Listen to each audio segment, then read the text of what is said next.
So మీకు first time మనం చెప్పుకోవాల్సింది ఏంటంటే క్లాస్ అన్నిటికంటే ముందు ఏది అమ్మా నాన్న. అమ్మా నాన్న బోర్ కొట్టింటారు చాలా మందికి, చూసి చూసి చూసి బోర్ అనమాట వాళ్ళంటే. మనకి అర్థమైందా? ఎందుకు చెప్తున్నాం అమ్మా నాన్న అంటే, అమ్మా నాన్నకి చాలా బాధ్యతలు ఉంటాయి, మనకి ఏ బాధ్యత లేదు, ఒకటే బాధ్యత చదువుకోవడం. ఓకే, ఏ బాధ్యత ఉంది అమ్మా నాన్నకి? అప్పులు ఉంటాయి. రెండోది బాధ్యతలు. మూడోది నాలుగు చిన్న సంతోషాలు ఉంటాయి. పెద్ద సంతోషాలు ఉండవు, చిన్న సంతోషాలు ఉంటాయి. ఆ చిన్న సంతోషాల్లో నువ్వు కూడా ఒక భాగం. ఎవరు? కొడుకు కూతురు. మరి వాళ్ళ అన్ని బాధ్యతలు తీసుకొచ్చి మీ ముందర పెడితే నువ్వేం చేస్తున్నావు అంటే రాత్రికి రాత్రి బెట్టింగ్ ఆడుతున్నావు. సినిమా బెట్టింగ్ బంగారు రాజు ఉంది, ఇప్పుడు అంతా బెట్టింగ్ బంగారు రాజులు అయిపోయినారు.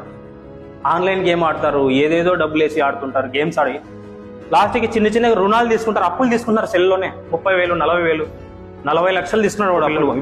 వాళ్ళ ఆయన ఆస్తి అమ్మినా సరిపోదు. అప్పుడు ఆస్తి అమ్మినా సరిపోనప్పుడు ఏం చేస్తాడంటే ఆత్మహత్య చేసుకుంటాడు. అంతే, ఏముండదు. చేసుకుంటున్నారా లేదరా? రోజు బెట్టింగ్ హైదరాబాద్ చూస్తున్నాం, బెంగళూరు చూస్తున్నాం, ఆడి అప్పులు చేసుకుని చనిపోతున్నారు స్టూడెంట్స్. వీళ్ళు మీకోసం అప్పులు ఆల్రెడీ చేసే ఉంటారు. ఎవరు? అమ్మా నాన్న. వాడు బాగా చదువుతాడని అప్పులు చేసి నీకు డబ్బులు వేస్తుంటారు, నువ్వేమో ఇక్కడ బెట్టింగ్ పెట్టేసి ఆన్లైన్లో అప్పులు చేస్తున్నావు. ఆ అప్పులు తీర్చలేక చనిపోతావు.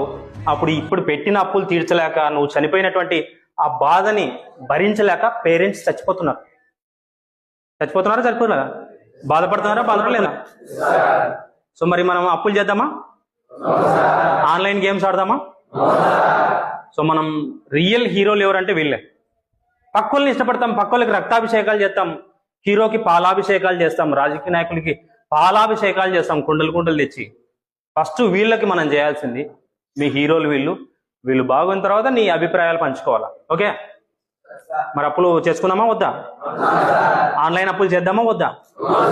ఓకే, ఆన్లైన్కి కొంచెం దూరంగా ఉండండి, ఆఫ్లైన్లో చదువుకోండి, సరిపోతుంది. ఓకే.